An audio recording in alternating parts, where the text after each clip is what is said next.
정신과 의사 스캇팩이 쓴 아직도 가야 할 길이라는 책을 보면 우리의 일상에는 논리적으로 설명할 수 없는 일들이 일어나고 있고, 그로 인해서 생각지도 못한 깨달음을 얻게 되는 일이 함께 일어난다고 말하고 있습니다. 이 현상을 세렌디피티라고 말하면서 우연한 깨달음 현상이라고 책은 소개하고 있습니다. 이 세렌디피티라고 하는 단어를 웹스터 사전에서 이렇게 찾아 소개하면서 이렇게 말합니다. 가치 있거나 호감이 가는 것을 일부러 애쓰지 않고도 찾아내는 재능, 이게 이제 세렌디피티 현상입니다. 이것을 재능이라고 정의한 이유는 누군가에게는 있고 누군가에는 없다라고 하는 그런 의미를 담고 있다고 말합니다.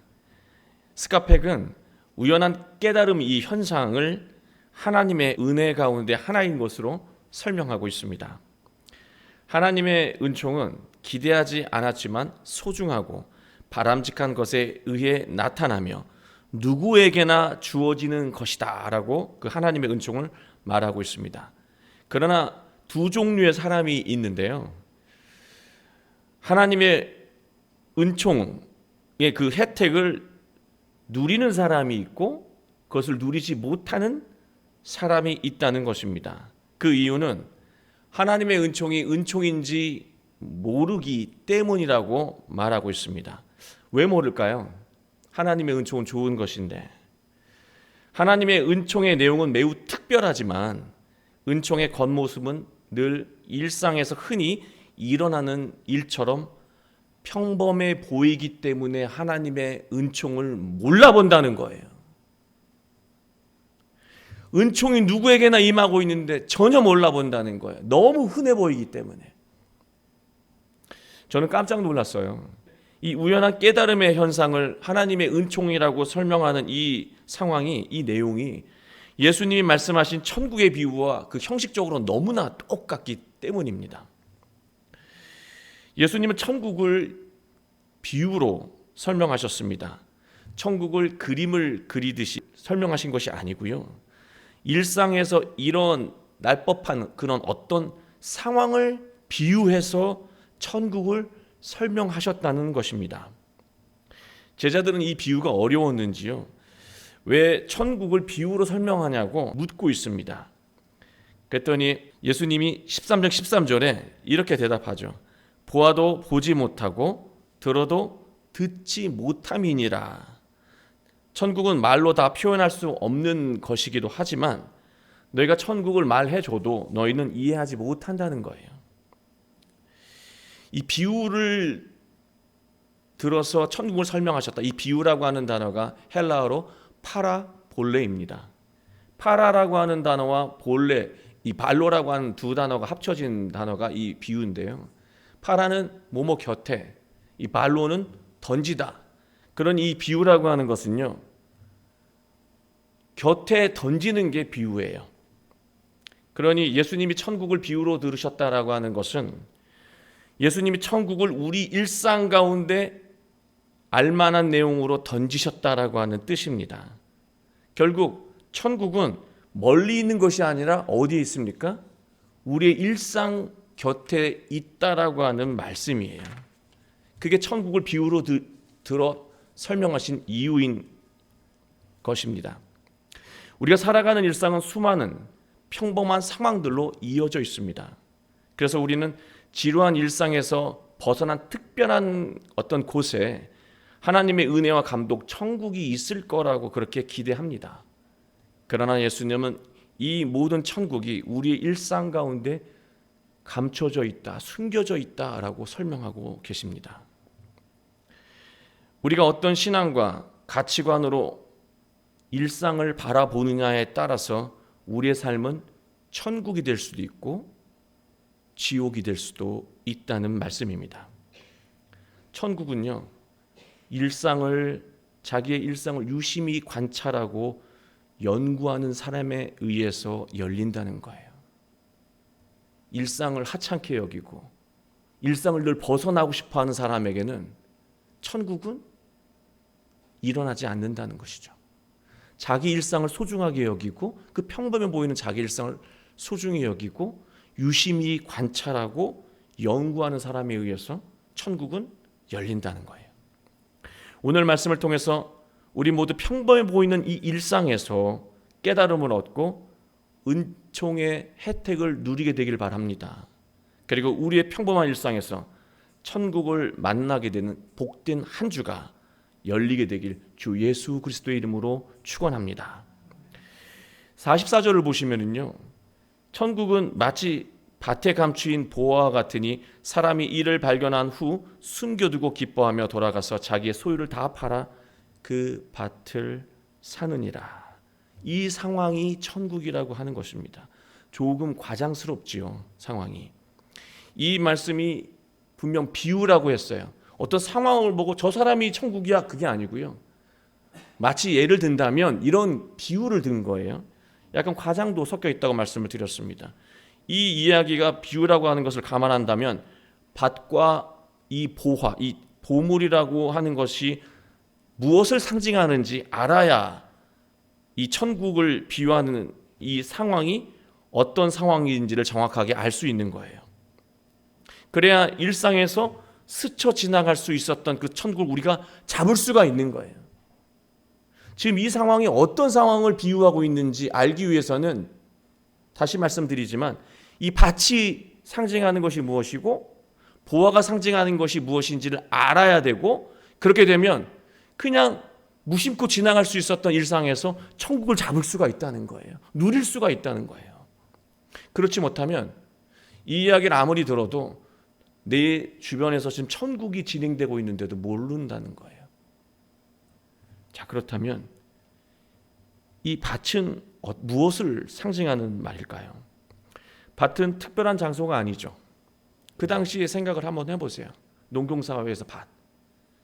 누구나 예상할 수 있는 평범한 일상이 일어날 수 있는 장소예요. 직장? 일을 하겠죠. 밭을 갈겠죠. 그냥 밭이라고 하는 것은 특별한 일이 일어나는 장소가 아니에요. 그냥 일상이 진행되는 장소입니다. 그곳에 간 이 사람이 농부인지 나그네인지 아무런 설명이 없습니다. 그래서 원래 어떤 목적으로 밭에 갔는지 알 수가 없어요. 그러나 중요한 것은요, 그냥 특별한 것을 기대할 수 없는 이 밭에서 놀라운 보화, 우연히 보화를 발견하게 되는 일이 일어났다는 것입니다. 이 발견하다라고 하는 이 단어는요, 휴리스코라고 하는 단어인데요, 막 이게 흙을 찾다가 혹시 보물이 있을지 몰라 이런 게 아니고요. 무슨 밭에 보물이 있다고 생각을 했겠습니까? 그냥 밭에 간 거예요. 왜 갔는지는 몰라요. 그런데 발견한 게 아니고요, 만났다라고 하는 단어예요. 휴리스코는 우연하게 만난 것이죠. 생각지도 않은 보물을 만난 것입니다. 이 비유는 평범한 일상에서 우연히 평생을 다 바쳐도 갖고 싶을 만큼의 엄청난 가치와 만난 것을 상징하고 있는 것입니다. 그냥 평범한 일상에서 놀라운 가치, 평생을 통해서 이루고 싶은 그 가치를 만난 거예요. 그 상황을 설명하고 있습니다.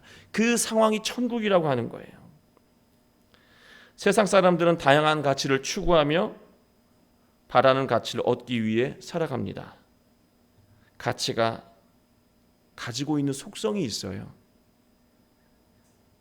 높은 가치를 얻기 위해서는요, 반드시 그보다 낮은 가치를 포기해야 한다는 거예요. 높은 가치도 얻고 낮은 가치도 없는 일은 없다라고 하는 것이죠. 그가 가치가 가지고 있는 속성입니다. 모두 얻을 수가 없습니다. 그러나 사람은 하나도 놓치지 않고 싶어서 꾀를 부립니다. 자기 이익을 위해 거짓말을 하는 경우이죠. 이익을 놓치지도 않고 좋은 사람이란 이미지도 놓치지 않기 위해서 우리는 거짓말을 하는 겁니다. 하나도 놓치고 싶지 않아요. 돈도 벌고 싶고 이기적으로 살면서 돈도 벌고 싶고 사람들에게 존경도 받고 싶어요. 이 가치가 충돌하는데도 똑같이 얻고 싶어요. 그래서 거짓 위선도 서슴없이 행동하게 되죠. 그러니까 우리 이런 말 하잖아요. 너 양심 팔았냐? 이런 얘기 있잖아요. 양심이란 가치가 있겠죠. 어떤 가치, 어떤 기준이 있겠죠. 이 양심이란 가치를 작은 이익의 가치와 맞바꾼 것을 양심을 팔았다는 표현으로 설명합니다. 그렇게 본다면 우린 일상생활 속의 자잘한 가치를 얻기 위해서 복음의 가치를 팔아 넘기고 있는지도 모른다는 것입니다. 이처럼 사람은 자기 가치관에 따라서 살아가게 되는데요. 큰 가치, 작은 가치 모두 얻으려는 욕심스러운 삶의 태도로 살아가기 때문에 우리의 인생은 고단해지고요. 절대로 천국을 누리지 못하게 되는 것입니다. 어느 하나를 포기해야 되는데 소중한 가치를 포기하면 당연히 천국을 누리지 못하고요. 소중한 가치와 작은 가치 모든 것을 얻겠다고 하면 이 또한 천국을 누리지 못하게 된다는 것입니다. 평생을 다 바쳐 아깝지 않은 가치를 일상에서 만나고 그것을 평생을 통해서 추구할 때 일상은 천국으로 변화됩니다. 그렇다면 그 가치가 뭘까요? 우리 아이들한테 또 세상 사람들한테 가장 소중한 것이 무엇이냐, 이루고 싶은 것이 무엇이냐라고 한다면 직장 이름을 대요. 직업 이름을 댄다고요. 그럼 막상 그 직업, 그 직장을 이루게 되죠. 취직하게 되고. 그러면 나중에 이루고 나면 더 이상 뭐 할 게 없어요. 공허함을 느끼게 됩니다. 대학생이 왜 공부를 안 합니까? 공부를 통해서 인생이 목적이 아니었고요. 합격하는 게 목적이었기 때문에 합격하고 나니까 할 일이 없는 거예요. 그러니 아무것도 할 게 없어요. 그래서 놀 수밖에 없는 거예요. 그게 우리 학제가 가지고 있는 오래된 폐단이죠. 합격이 목적이 아니고 직장이 목적이 아니고 직업이 목적이 아닌데 그것을 최고의 가치로 여기게 되면 이루고 나면 취직하게 되면 공허해지는 것이죠. 그리고 그 일은 언젠가는 그만둘 거예요. 죽는 날까지 사인하면서 관에 들어가는 사람은 본 적이 없어요. 일하면서 죽는 사람 없어요. 어느 날은 모든 것을 인생의 전부 가치 여겼던 그 가치를 내려놓는 그날이 오겠죠. 그러면 인생이 끝나는 것처럼 허무함을 느끼게 됩니다. 결국 세상 속에 있는 가치들은요, 내가 평생을 두고 이룰 그런 가치가 아니라고 하는 말씀입니다. 만약 돈을 최고의 가치라고 여기고 살게 되면요, 쓰지도 않고 나누지도 않고 이 돈을 싸게 되겠죠. 이 돈이 최고의 가치니까. 쌓이는 돈을 보면서 흐뭇해하는 그런 사람이 성경에도 비유로 나오잖아요. 내일은 이 돈으로 뭐 해야지 그러다 죽는 사람 이야기가 나옵니다. 나중에 그 돈은 다른 사람이 써요. 그 사람은 평생 헛고생만 하고 죽게 되는 것이죠.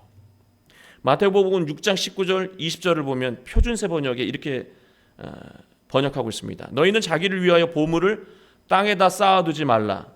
땅에서는 조미 먹고 녹이 슬어서 망가지며 도둑들이 뚫고 들어와서 훔쳐간다. 오직 너희를 위하여 보물을 하늘에 쌓아두라.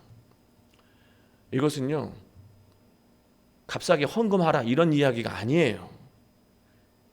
세상에 분명 소중한 가치가 있지. 그러나 그 세상의 가치를 하늘의 가치를 얻기 위해서 사용하라고 하는 말이에요. 직업, 그것도 하늘의 가치를 얻기 위해서. 직장, 하늘의 가치를 얻기 위해서.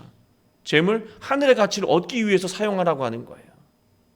그래야 천국이 이루어진다는 말씀입니다. 하늘의 가치는 영적인 가치예요. 여러분, 영적인 가치, 세상 가치가 아니라 영적인 가치입니다. 영적인 가치, 바로 자기 존엄성의 가치입니다.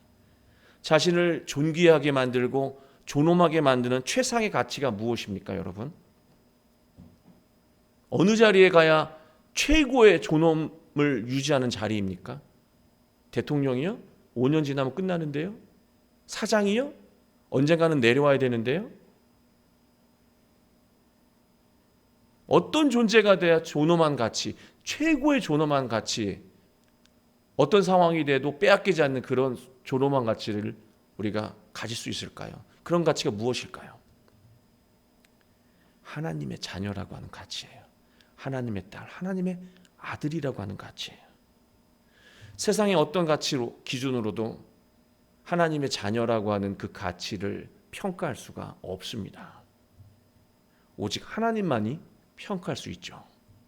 그만큼 존귀한 가치, 그 존엄성이 하나님의 자녀됨입니다.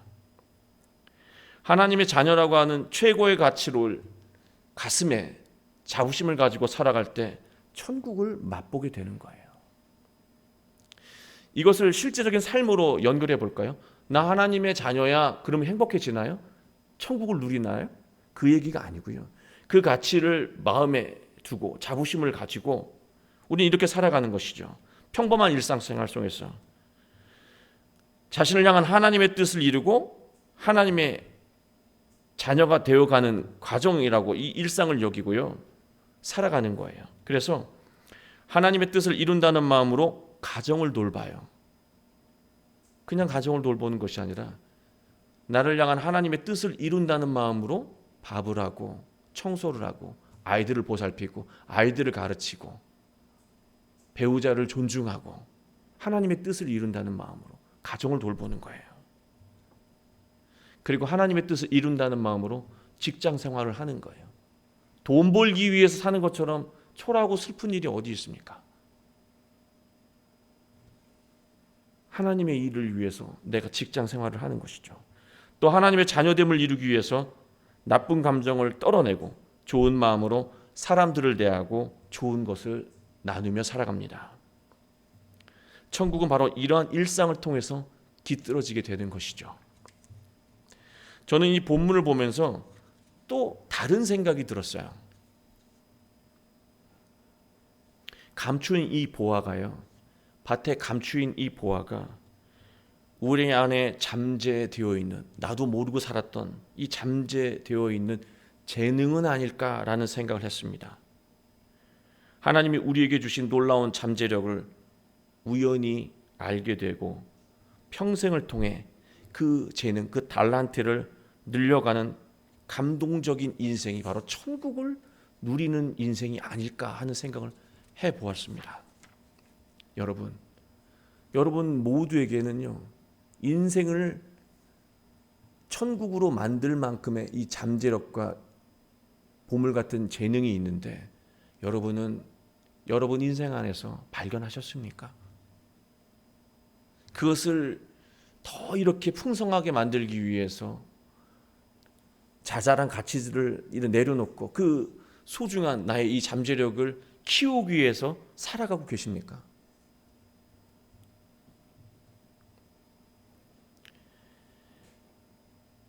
이 모든 것을 발견하는 것도 다 하나님 손에 달려 있습니다.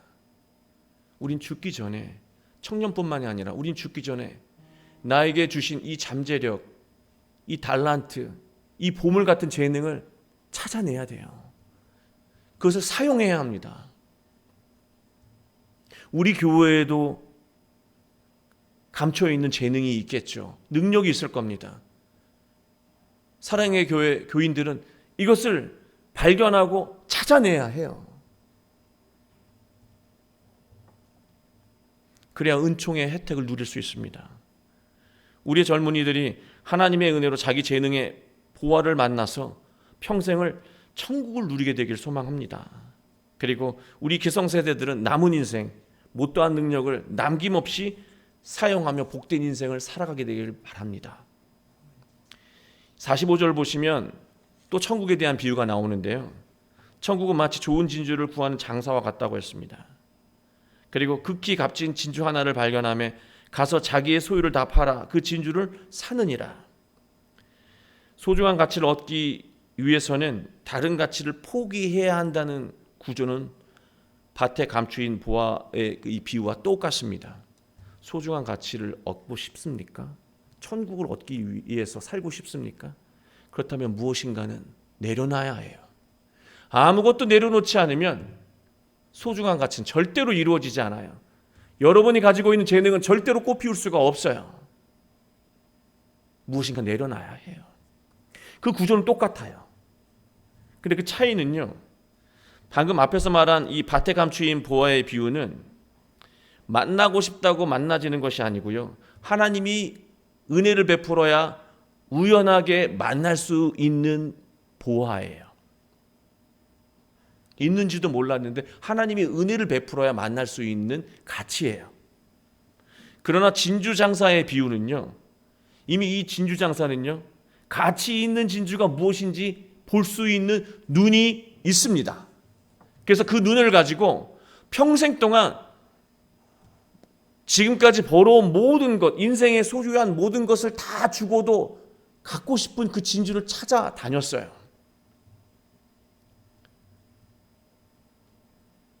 앞에 있는 사람은 그것을 볼 수 있는 것이 아니라 은혜로 얻었지만 진주장사는 볼 수 있는 눈이 있었다라고 하는 거예요.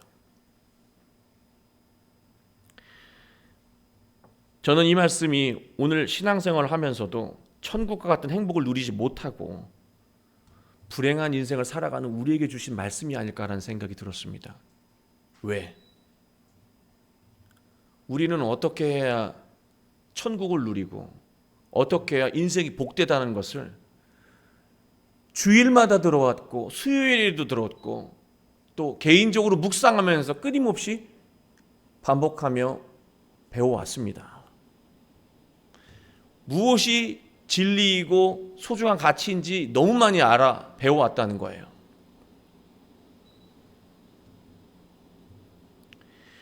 그러나 하나님이 좋은 것을 주셔도 늘 다른 것과 비교하며 슬퍼요. 좋은 환경에서 살아가고 있는데도 누군가가 부러워서 속상해요. 지금 자기가 은혜를 누리고 있는데도요, 자기가 은혜를 누리고 있는데도 행복이라고 여기지를 못해요. 다른 가치를 바라보며 부러워해요. 사실은 내가 누리고 있는 가치가 더 훨씬 큰 것인데 더 낮은 수준을 보면서 부러워한다는 것이죠. 스카페기 말한 것처럼요, 은총이 은총인지 모르는 사람은 은총의 혜택을 누리지 못한다는 거예요. 우리는 소중한 가치를 배워왔는데 정작 우리의 삶을 바라보면요, 소중한 가치를 분별하지 못한다는 말씀입니다. 그래서 자기 딴에는 배우자를 위한다고 하면서 배우자를 훼손시키고요, 자기 딴에는 소중한 가치로 자녀를 북돋는다고 하면서 자녀를 절망시키고요, 그러다 자기 인생도 망치게 만든다는 것입니다. 진주장사가 값진 진주를 이런 것이라고 배웠고 경험해 왔을 거예요. 그러다가 난생 처음 정말로 보기 드문 극히 값진 진주를 만났습니다. 여러분이 진주장사라면 바로 이것이구나라고 사시겠습니까? 아니면 고민하시겠어요? 처음 본 거예요, 여러분. 혹시 이거보다 더 좋은 게 있지 않을까라고 하는 의심 안 들까요, 여러분? 내가 괜히 이거 먼저 사가지고 내일 더 좋은 거 보면 어떡하지? 이런 생각 안 들까요? 전 들 것 같은데.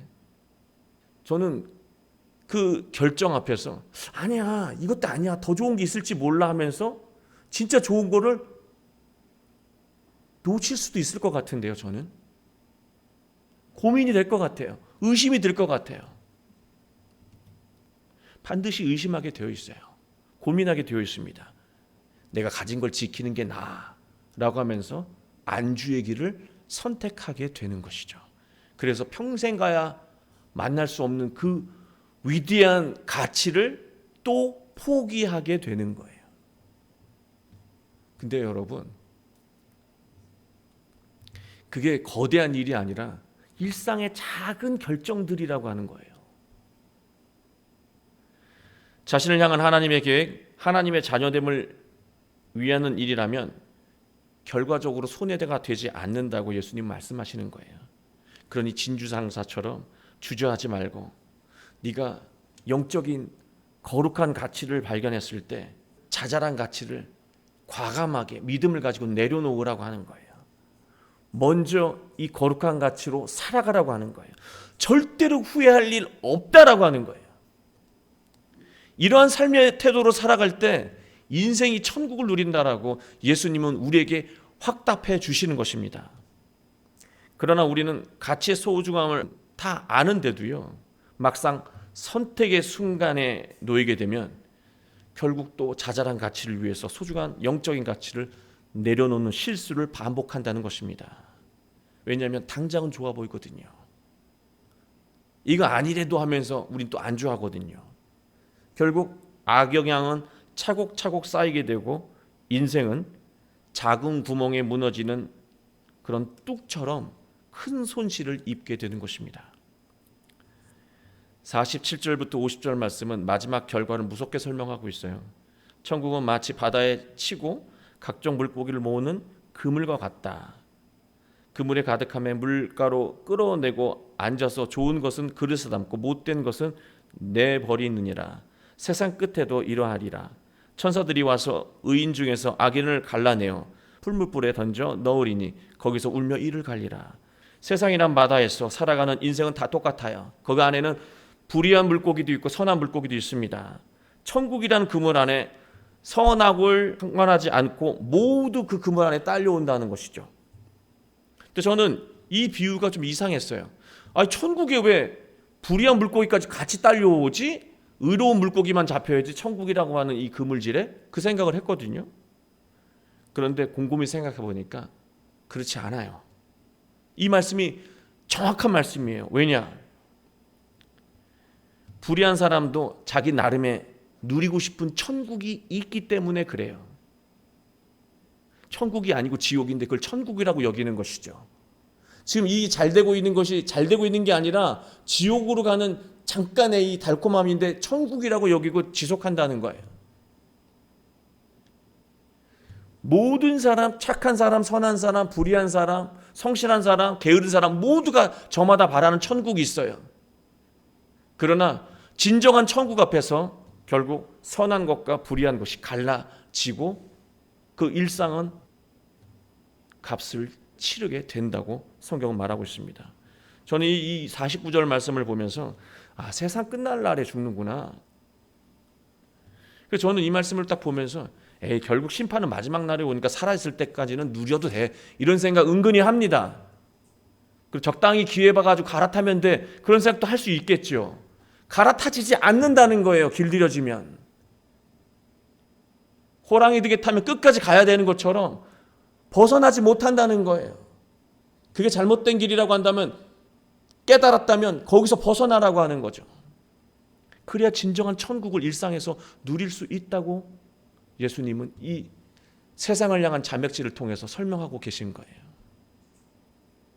왜 우리는 하나님이 인생의 보분을 만나게 하시는 그런 은혜를 베푸셨는데도 의심하고 주저하다가 결국 다른 길로 가게 되는 것일까?